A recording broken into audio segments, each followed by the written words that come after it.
E chegamos agora ao nosso último item da aula de hoje, que é o controle de congestionamento do TCP.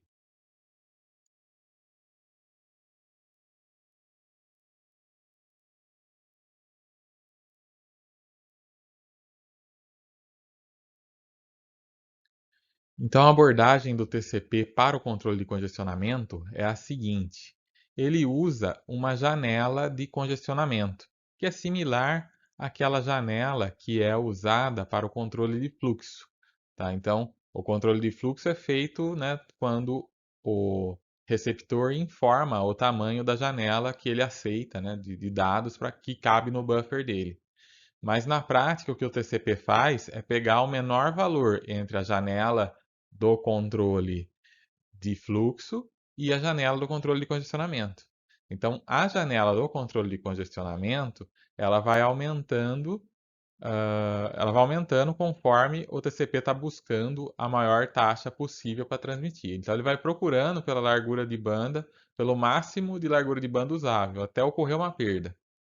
O incremento ele é aditivo, então ele aumenta essa janela por 1 MSS, lembrando que MSS é o tamanho, né, do pacote TCP que é combinado lá no início da conexão, é o que cabe, né, no menor MTU das camadas de enlace que estão envolvidas. Então ele aumenta essa janela em 1 MSS, digamos 1460 bytes a cada RTT. Então, cada vez que vai e volta um pacote, ele aumenta em 1, até que ele detecta uma perda. E o decremento, ele é multiplicativo. Quando ocorre uma perda, ele corta o tamanho dessa janela pela metade. Tá? Então, o número de pacotes que podem estar no ar, ele é cortado pela metade quando você encontra uma perda. Então, com isso, também, né, a, a frequência aí com que ele está disparando pacotes vai cair pela metade também, né? Então é o seguinte, né? O comportamento do TCP ele assume um comportamento que a gente chama de dente de serra. Por que que ele faz isso, né? Porque ele vai subindo, subindo, subindo até tentar encontrar a máxima largura que ele consegue transmitir. Quando ocorre uma perda, ele ele diminui pela metade. E aí ele começa a aumentar de novo. Deu uma perda, diminui pela metade. E assim vai, né? Assim ele vai funcionando ao longo do tempo, tá? Ele vai sempre pedindo mais até que perde alguma coisa, ele recua. Aí ele começa a aumentar de novo, perde alguma coisa, ele recua. Né? Pode parecer que não é uma boa estratégia, né? Por que que ele não se mantém estável? Porque o congestionamento também não é uma coisa estável, né? Se em um momento você não está conseguindo passar de um certo nível por causa do congestionamento, em um outro momento a rede deu uma aliviada e você consegue ir além. Então é por isso que ele fica sempre tentando ir além. Tá? Ele vai, vai, vai, quando ele perde, ele volta para trás e começa a crescer de novo. Tá? Então, esse é o comportamento típico aí de uma conexão TCP, com o controle de congestionamento em ação.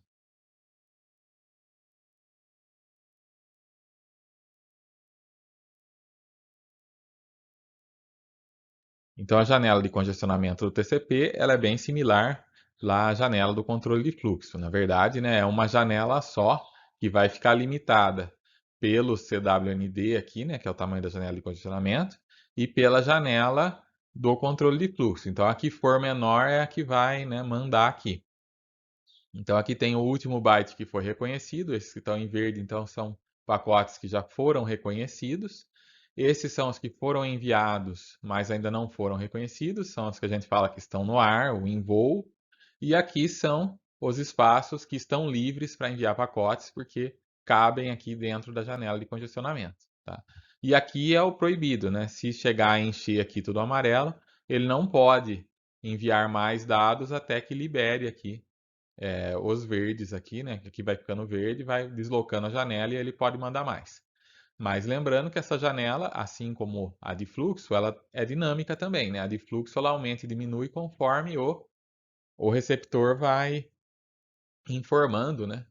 Que ele pode enviar mais ou menos dados. Da mesma forma, né? A de congestionamento também pode aumentar e diminuir conforme o que está sendo, né, retornado aí do algoritmo de controle de congestionamento. Então, o emissor ele vai limitar as transmissões de modo que o último byte enviado e o último menos o último byte que já foi reconhecido tem que ser menor ou igual que o tamanho da janela. E esse tamanho da janela, como falei, dinâmico, é uma função do congestionamento da rede que é percebido. Tá? Então, essa janela ela serve, na verdade, para várias funções do TCP. Né? Serve para fazer a transferência de dados confiável, né? Você vai reconhecendo você guarda em buffer o que ainda não foi reconhecido, para caso tenha que retransmitir, mas o tamanho dessa janela ele é definido aí, então, pelo controle de fluxo e pelo controle de congestionamento.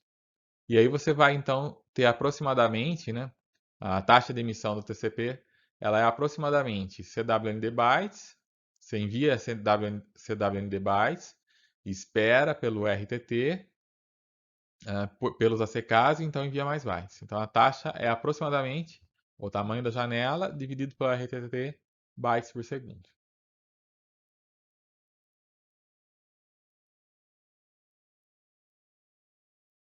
Ao iniciar uma conexão TCP, nós dizemos que ele tem uma partida lenta.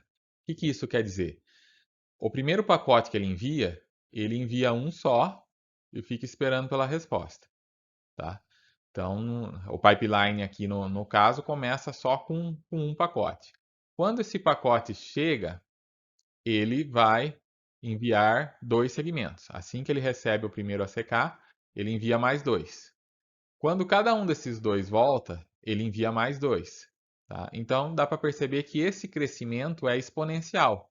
Rapidamente, ele vai chegar numa largura de banda maior. Mas a partida é lenta porque começa com 1. Então, é 1 que vira 2, que vira 4, 8, 16, 32, 64 e vai aumentando. Cresce exponencial, mas começa com apenas 1. Então, por isso que é partida lenta.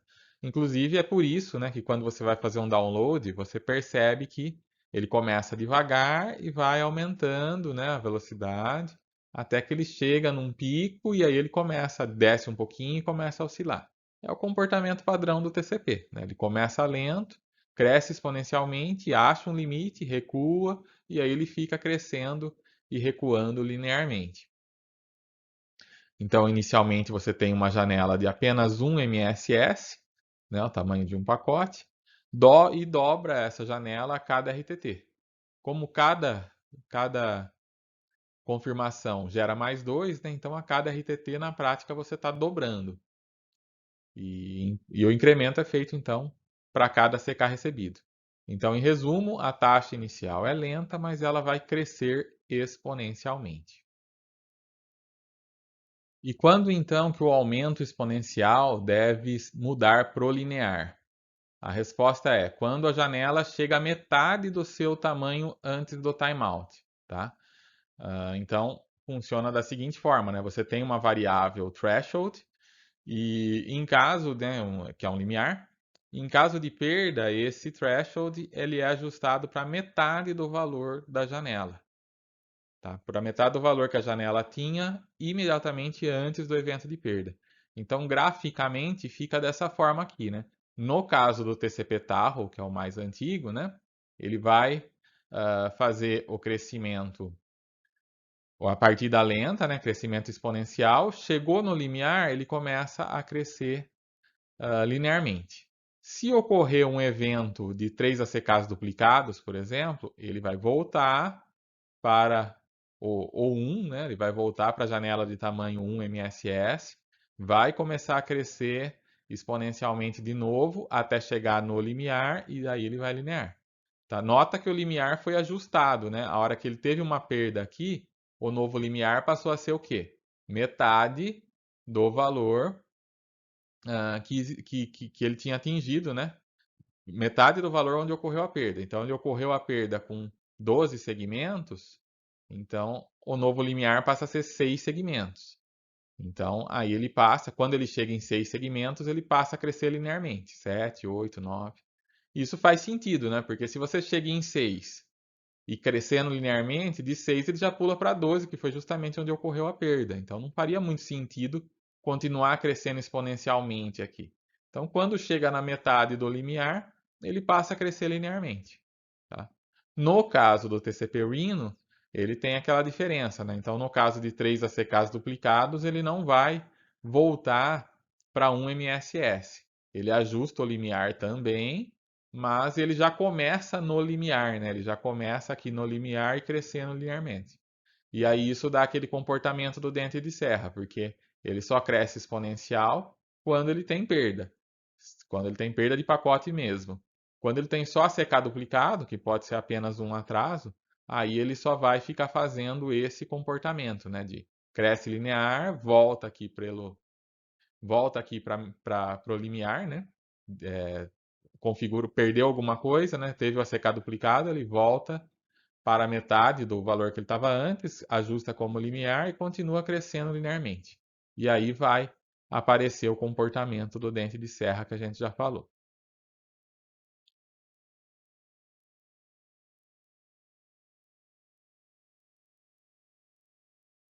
Então, em resumo, o controle de congestionamento do TCP pode ser visto da seguinte forma, né? Nós começamos com a partida lenta. Então, iniciamos aqui com um tamanho de janela bem pequeno, né, de apenas 1 MSS e um limiar alto, né? E o contador de duplicata inicia em zero. Aí o que vai acontecer? A cada ACK duplicado, nós vamos incrementar aqui esse contador de ACKs duplicados. A cada novo ACK, a gente vai aumentar o tamanho da janela por 1 MSS. Tá? É o tamanho da janela mais 1 MSS.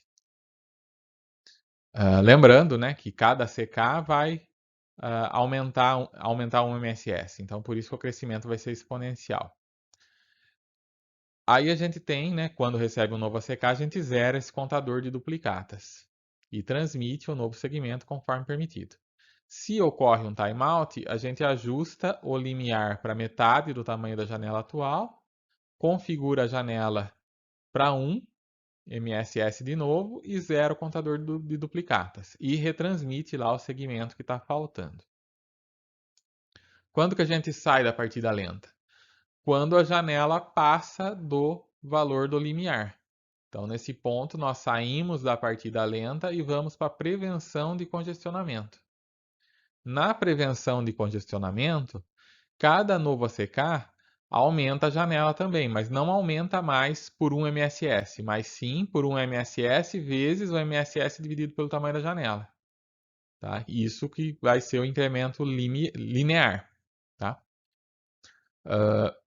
Vai zerar cada novo ACK também zera o contador duplicata e transmite os novos segmentos conforme permitido. Se acontecem ACKs duplicados, nós vamos contá-los, né? Cada ACK duplicado vai ser contado. Se ocorrer um timeout em algum momento durante a prevenção de congestionamento, nós vamos também colocar o limiar como metade do tamanho da janela, voltar a janela para 1 MSS e zerar o contador de duplicatas. E retransmitir o segmento que está faltando. Então, tem esses dois estados, mas tem agora um terceiro estado, que é o que acontece quando você está em prevenção de congestionamento e acontece 3 ACK duplicado. Isso, né, é um indicador de que, né, você está próximo do limite da rede. A rede provavelmente perdeu um pacote ali ou ele está bem atrasado. Então, nesse caso, limiar passa a ser metade do tamanho da janela de condicionamento. A janela, em vez dela voltar para 1, ela vai para esse novo limiar mais 3. E ela retransmite o segmento que está faltando, né? Então, lembra que isso aqui é o TCP Rhino, né? O TCP Rhino ele faz isso. E aí você entra nesse estado de recuperação rápida, onde cada CK duplicado faz com que a janela aumente aí em 1 MSS, transmite esses novos segmentos conforme permitido. E se chegar um novo ACK, aí sim você volta para a prevenção de congestionamento. E nessa volta você ajusta o tamanho da janela para o limiar e o contador de duplicatas você volta para zero. E caso, estando na recuperação rápida, aconteça um timeout, você volta para a partida lenta. Tá? Nesse caso, ajustando o limiar para metade do tamanho da janela e a janela passando a ser um MSS.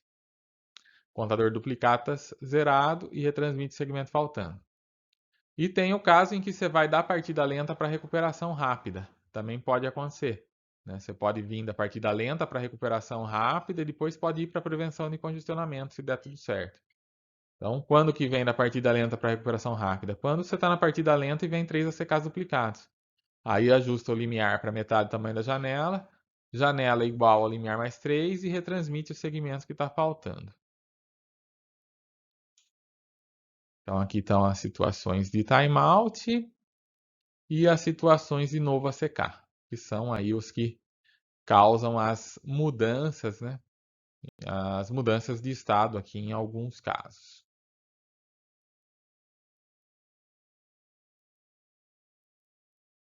Então, aí ao longo dos anos, na verdade, lá desde os anos 90 até hoje, né, nos últimos 30 anos, surgiram muitas propostas de extensões para o modelo TCP. Tá? Então, algumas bastante diferentes, outras que mudam um pouquinho o modelo original, e algumas chegaram a ser implementadas experimentalmente em alguns sistemas operacionais, podem ser habilitadas opcionalmente. Uh, Algumas chegaram a ser RFCs, a aparecerem RFCs, podem ser implementadas aí por qualquer sistema, por qualquer sistema operacional que queira implementá-las e habilitá-las. E uma que tem se tornado bastante popular é o Cubic TCP, tá? Ele está descrito na RFC 8312 e é um algoritmo de prevenção de congestionamento pro TCP e ele é usado atualmente como padrão nos principais sistemas operacionais, tá? No Linux desde o kernel 2.6.19, que é de 2006, no Windows 10 e no Windows Server desde 2017, no macOS desde o Yosemite, né, o SX Yosemite, que é de 2014. Então essa podemos dizer que ela é a implementação padrão de hoje, tá? Então, Cubic TCP é uma implementação que se tornou padrão aí nos principais sistemas operacionais e ele pode então atingir alta velocidade mais rapidamente, mesmo com alta latência. Ele consegue isso porque ele usa, como o próprio nome diz, ele usa um crescimento em vez de aquele crescimento da partida lenta é um crescimento cúbico, tá? Então ele cresce muito rápido. E depois que ele chega aqui num ponto estável, ele tem, né, um crescimento convexo aqui, né? Então tem um crescimento côncavo aqui e aqui ele tem um crescimento convexo. E aí ele, na prática, né, essa é a vazão dele, né? A vazão dele em função aí da janela, né? O tamanho da janela dele. Então ele acaba oscilando um pouco menos aqui, né? Ele consegue atingir a velocidade maior mais rapidamente, então ele acabou se tornando padrão aí na maioria desses sistemas. Mas é claro que existem muitas outras versões aí também de algoritmos do TCP. Algumas estão implementadas no Linux, você pode habilitá-las se você quiser. E também você pode combinar o Cubic com outras extensões, inclusive lá com a extensão de retorno de congestionamento assistido pela rede, né, que a gente comentou, tá? Então, acrescentei aqui esse slide do Cubic porque ele é o TCP padrão dos dias de hoje, tá?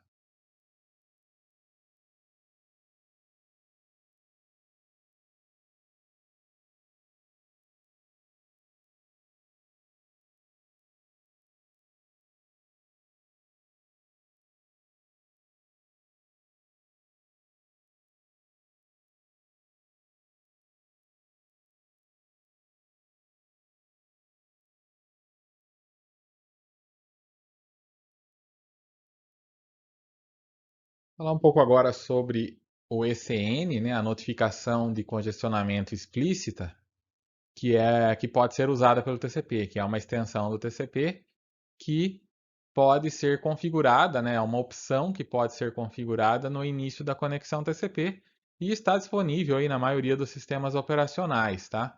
Então, você pode criar uma conexão TCP com o ECN, ou pelo menos pode pedir para ser criado, e os dois lados precisam concordar com a conexão TCP com a extensão ECN. Então, nesse caso, o controle de congestionamento ele é assistido pela rede. Tem 2 bits no cabeçalho IP, tá? No cabeçalho IP, porque como é assistido pelos roteadores, então os roteadores, como eles trabalham até a camada de rede, eles marcam esses bits no cabeçalho da camada de rede, tá? Então são 2 bits no cabeçalho IP, tanto IPv4 quanto IPv6, que são marcados pelo roteador para indicar congestionamento. As RFCs não dizem claramente quando que o roteador deve interpretar aquilo como um congestionamento. Ela só recomenda que os fabricantes só ajustem esse bit quando o congestionamento está realmente persistente e pesado, tá? Para não ficar usando isso à toa. Tá? Mas fica a cargo dos fabricantes definir o que é um congestionamento persistente, um congestionamento pesado. Então, quando esse pacote, esse datagrama, na verdade, né, passa aqui pelos roteadores, ele vai ser marcado, né, ele pode ser marcado esse bit ECE. Né? Na verdade, são 2 bits. 00 significa sem suporte a ECE. Se um dos bits for 1, é sinal de que o ECE está ativado. E aí o roteador pode marcar o segundo. Se os 2 bits forem 1, aí é sinal de que teve um congestionamento. Chegando no destinatário, o destinatário percebe, né, que esse bit, né, esse ECN01, passou por um roteador congestionado, foi mudado para 1, né, os 2 bits para 1.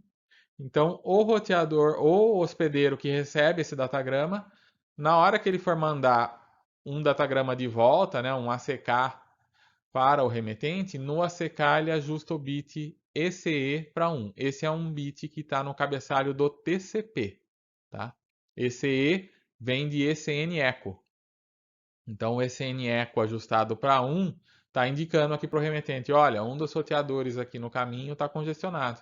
Então, é melhor você tomar providências aí com relação a isso. O remetente recebendo um pacote TCP com esse bit EC ajustado para 1, o que ele vai fazer? Ele reduz o tamanho da janela dele e ele envia de volta para o destinatário um pacote TCP com o bit CWR de Congestion Window Reduction ajustado para 1. Então, isso é meio que um ACK do ECE, tá? O ECE é um eco do ECN e aí o remetente manda o CWR ajustado para 1 para o destinatário para dar um ACK de que ele recebeu esse ECE igual a 1 e tomou uma providência. Tá? Então, o ECN aí ele pode ser usado como uma extensão do TCP, pode ser acrescentado aí no TCP Cubic, né, que é o mais usado hoje. Então, se você ajusta o bit, pede lá para o TCP ajustar o bit ECN, ele pode ajustar e se o outro lado concordar, isso pode ser usado. E claro, os roteadores no caminho, se eles suportam essa tecnologia, eles podem ajustar o bit aí ECN para 1 e aí ajudar nessa questão do congestionamento. Se eles não suportam, eles não vão ajustar, mas também não vão mexer, né? Eles vão passar adiante do jeito que eles receberam. O uso do ECN é meio controverso, né? Em experimentos, em alguns casos ele ajuda, mas nem sempre, né? Em alguns casos porque o TCP já é eficiente nessa questão de detectar o congestionamento, né? Então, dependendo do caso, ele pode não ser tão útil assim. Então, por isso que ele nem sempre é configurado como padrão. Os sistemas aí decidem se deixam ele como opcional ou se deixam ele como padrão. Vários sistemas são capazes de trabalhar com ECN, se há uma conexão ECN é pedida, eles atendem, mas por padrão eles não criam conexões ECN por julgarem que, né, não ajuda tanto assim, tá? Então, é um recurso que está disponível e o tempo aí vai dizer se ele vai ser amplamente adotado a longo prazo, todas as conexões vão passar a ser CN, ou se ele vai continuar sendo um opcional aí que vai ser usado menos frequentemente. Tá? Mas, de qualquer forma, para usá-lo, precisa ah, mandar a opção lá no campo TCP e no início da conexão já combinar o uso do ECN. E aí os dois lados vão utilizá-lo. Então, vamos falar agora um pouco sobre a equidade do TCP. O objetivo da equidade é que se você tem K seções TCP compartilhando o mesmo enlace de gargalo e tem uma largura de banda R, cada um tem que ter uma taxa, deve receber uma taxa de R dividido por K. Então, por exemplo, tem duas conexões TCP, as duas passando por esse roteador aqui, que é o roteador de gargalo, que tem uma taxa R. O ideal é que cada um fique com R dividido por 2.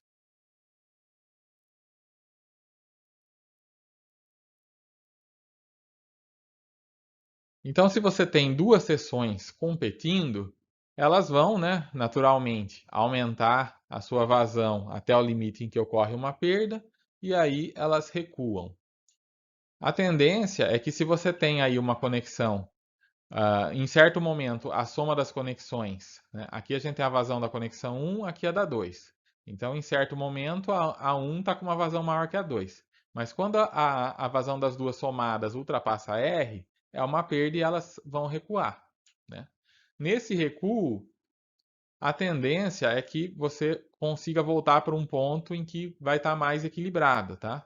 Porque as duas vão recuar e aí elas vão começar a incrementar e no momento em que elas passam do limite, vai ter perda e aí elas vão recuando. Enfim, a tendência é que uma perde, outra perde, né? Quando perde, recua. Conforme isso vai acontecendo, existe uma tendência de que elas compartilhem o link por igual, tá? Então, ao longo do tempo, a tendência é que vai haver uma equidade. Se as duas aí estiverem usando, né, o mesmo algoritmo de controle de congestionamento. Mas como é que fica a questão da equidade com relação ao UDP, né? Você tem aplicações multimídia que frequentemente não usam o TCP. Eles não ficam sufocados pelo controle de congestionamento do TCP. Em vez disso, usam o UDP e tem, eventualmente, o seu próprio método de controle aí de perdas, né? Enviando áudio e vídeo em taxa constante, por exemplo, e tolerando perda de pacotes. Então, o UDP ele interfere na equidade do TCP, né? Com o DP podendo disparar tão rápido quanto ele queira, se você colocar lá um programa disparando pacotes UDP sem controle, ele vai acabar afogando as conexões TCP. É por isso que muitos administradores de redes nem permitem pacotes UDP, porque não tem como, eles não fazem esse controle, né, do congestionamento. Mas você consegue, né, ter algumas aplicações UDP rodando sem prejudicar a TCP, desde que elas sejam, né, planejadas para também não saturar a rede, né? Como é que fica a questão da equidade com relação a conexões TCP paralelas, né? Então você tem lá aplicações que podem abrir múltiplas conexões paralelas entre dois hospedeiros, como os navegadores, por exemplo. Então, se você tem um hospedeiro na rede usando um navegador, mas ele está lá com 9 conexões, uma nova aplicação pede uma conexão, ela vai ficar com metade da largura de banda? Não, ela vai ficar com um décimo, né?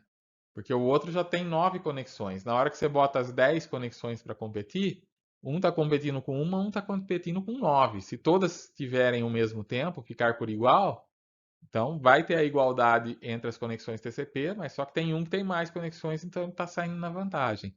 Então essa nova aplicação, ela vai ter que pedir a mesma quantidade de conexões TCP que a outra para conseguir uma taxa de R dividido por 2, né? Então, isso é um fator que complica aí, né? Apesar do TCP ser justo na maior parte do tempo, se você abre múltiplas conexões, você acaba driblando isso. É por isso que muitos gerenciadores de download, por exemplo, eles permitem que você abra múltiplas conexões, né? Com isso, você faz o quê? Se você está num ambiente compartilhado, como a universidade, você está abrindo múltiplas conexões e está levando vantagem, né? Com relação a alguém que está lá baixando um arquivo com uma conexão só. O seu vai terminar antes porque você tá com mais conexões ali para competir. E mesmo que você está numa conexão não compartilhada, né, tá usando lá a internet na sua casa e não tem mais ninguém usando, mas se você usa um gerenciador de download, às vezes você está competindo pela banda lá do lado no enlace do servidor, né, no gargalo do enlace lá do servidor.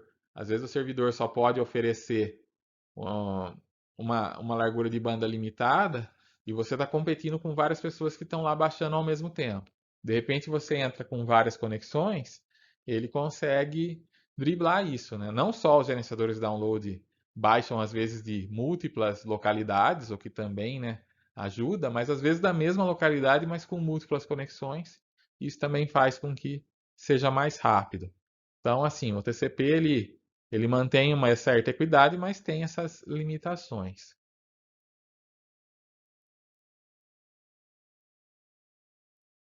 Então, vamos falar agora um pouco sobre a vazão desse TCP tradicional, né? A vazão média do TCP é uma função do tamanho da janela e do RTT. Você pode ignorar a partida lenta, né, e assumir que sempre tem dados para enviar. Nesse caso, você vai ter o W como tamanho da janela, medido em bytes, onde a perda ocorre. A média do tamanho da janela, o número de bytes no ar, vai ser então 3/4 desse W. E a vazão média, então, é 3/4 do W por RTT. Então, a vazão TCP média vai ser 3/4 de W dividido por RTT bytes por segundo. Por que é 3/4? Né? Porque você oscila entre o W aqui, que é o tamanho máximo da janela, né? E a metade dele, né? Você fica oscilando naquele comportamento dentro de serra, que você incrementa, incrementa e pá, cai. Incrementa e cai, então você chega a 3/4 aí desse valor do W por RTT. Então, um problema que pode acontecer com o TCP da maneira tradicional que ele é implementado é que vamos supor que você tem segmentos de 1.500 bytes e 100 milissegundos de RTT. E você deseja uma vazão de 10 gigabits por segundo. Isso vai requerer de você 83.333 segmentos no ar, tá? Porque são segmentos de 1.500 bytes. Para você conseguir essa vazão de 10 GB, né, com vários segmentos pequenos, você precisa de um número bem grande de segmentos. Do contrário, você vai cair naquele problema de ter que ficar esperando confirmação para a janela se mover e poder mandar mais bytes. Então, qual que é o problema disso, né?